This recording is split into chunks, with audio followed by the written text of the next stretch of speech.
45살 박미영 주부는 일주일 전 지금 집으로 이사를 왔습니다.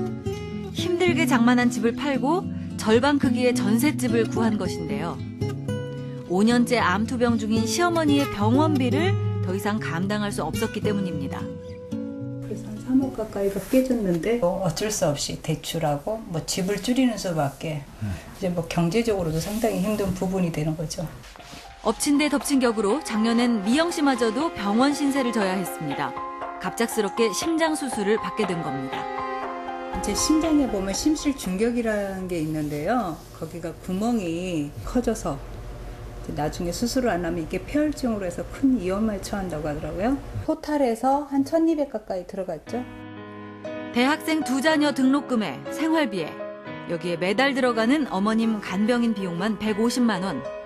더 이상은 대출도 받을 수 없어 집까지 팔았는데 이젠 뭘 더 어떻게 해야 하는 건지 막막하기만 한 미영 씨입니다.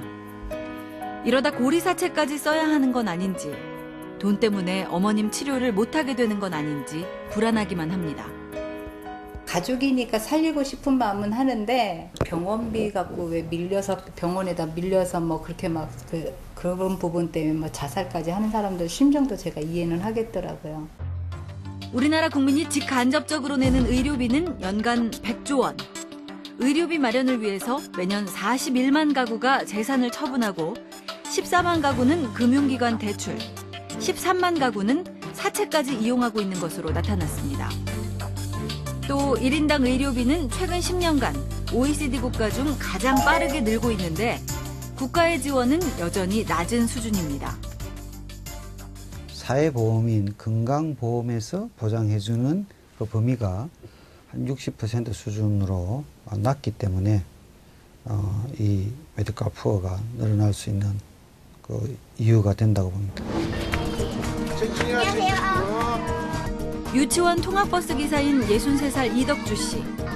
만성질환인 고혈압과 당뇨병을 앓고 있다 보니 벌써부터 1, 2년 후가 걱정스럽다고 합니다. 앞으로도 이제 계속 약을 먹어야 되는데 그 의료비에 대한 부담감, 직장을 그만뒀을 때의 그 부담감이 많이 가죠. 15년째 하루도 빠짐없이 고혈압약과 당뇨약을 먹고 있는데 지금은 그 양이 하루 10알이나 됩니다. 이 중 2가지는 건강보험 적용이 안 되는데요. 약값이 이게 석 달에 15만 7천 원 정도 됩니다. 저한테는 많이 부담 가죠, 지금. 실제 암, 심장질환 등 4대 중증질환의 국민건강보험 보장률은 49%인 것에 비해서 고혈압, 당뇨병과 같은 만성질환의 보장률은 3%도 안 됩니다. 이 때문에 고혈압이나 당뇨병 환자가 느끼는 병원비 부담은 상대적으로 더 클 수밖에 없는데요.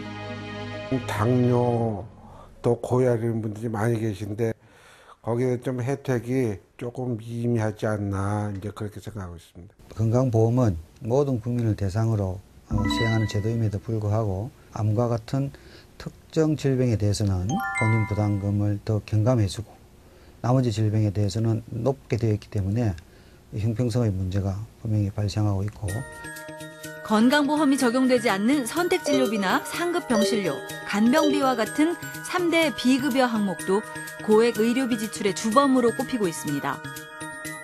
한 해 간병비로 지출하는 돈만 3조 원이 넘고 선택진료비나 상급병실료도 환자가 선택할 수 있는 범위는 극히 제한적.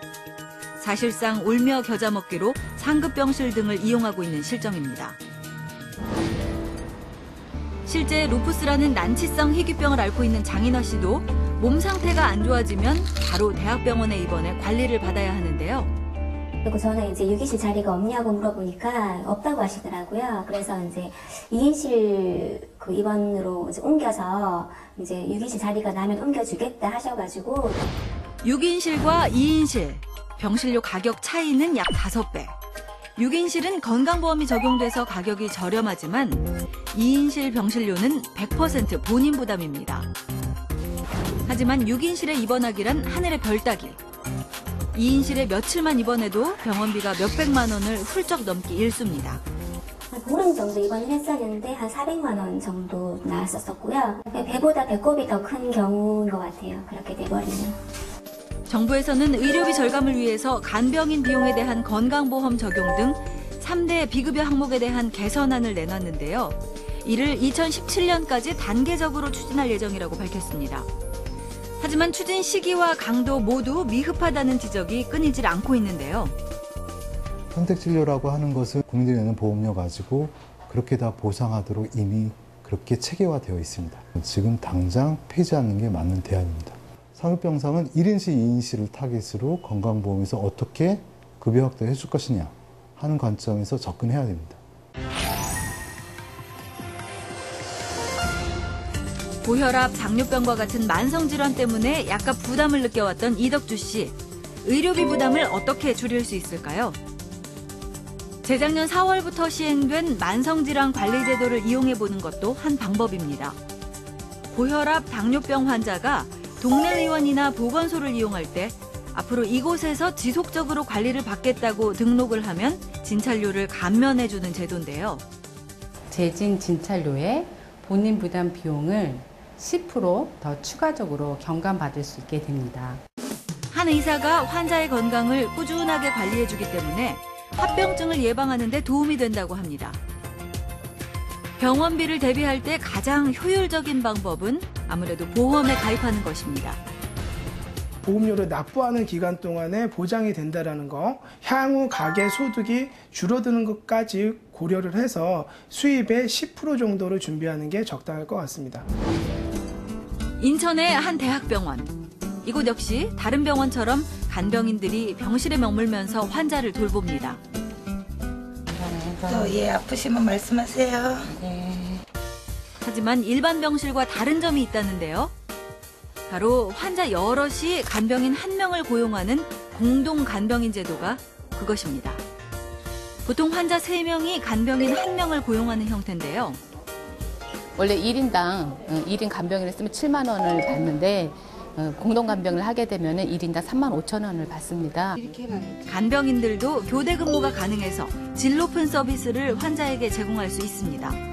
공동 간병인 제도나 보건복지부 시범 사업인 보호자 없는 병동 등을 이용하면 간병비를 줄일 수 있습니다. 많이 있어도 조작되니까 안만 해도 좋죠. 아주 분위기도 좋고 사람도 다 좋네요. 잘 찾아보면 주변 병원에서도 의료비를 절감할 수 있다는데요. 의료 서비스 그리고 진료비 할인 혜택 등을 누릴 수 있는 의료생활협동조합. 어떤 곳인지 한번 직접 알아보겠습니다. 서울 마포의 한 가정의학과. 이곳은 의료인과 지역 주민이 함께 세운 병원이자 협동조합입니다. 누구나 출자금 5만 원 이상만 내면 의료복지 사회적 협동조합의 조합원이 될 수 있는데요. 일반 병원과 똑같은 의료 서비스를 받을 수 있는 건 물론 내시경, 초음파 검사 등을 20-30% 저렴하게 이용할 수 있습니다. 이제 안녕. 제가 예전에도 한번 왔었죠. 무엇보다 지역 주민들이 함께 만들어가는 병원이라 가족적인 분위기가 일반 병원에 비해서 가장 큰 장점으로 꼽힙니다. 저의 건강에 대해서 같이 상담하면서 저도 이제 같이 치료에 함께하는 것 같은 느낌이 들고요. 또 전문의와 지역 주민들이 함께 모임을 만들어 건강 프로그램에 참여하거나 생활 습관, 식단 등을 공유하는데요. 마포 지역의 의료복지 사회적 협동조합 조합원은 총 890세대. 전국적으로 이런 협동조합이 모두 26개 설립돼 있습니다. 예방에서부터 시작해서 건강관리까지 질병의 간단한 1차 질환에 대한 치료까지 다 해결할 수 있으니까 그런 부분을 생각하면은 주치 개념이라고 보시면 되죠. 언제 어떻게 찾아올지 모르는 건강 이상. 지금부터 조금씩 평소에 대비를 해놓는 것이 건강과 가정경제 모두를 지켜낼 수 있는 길입니다.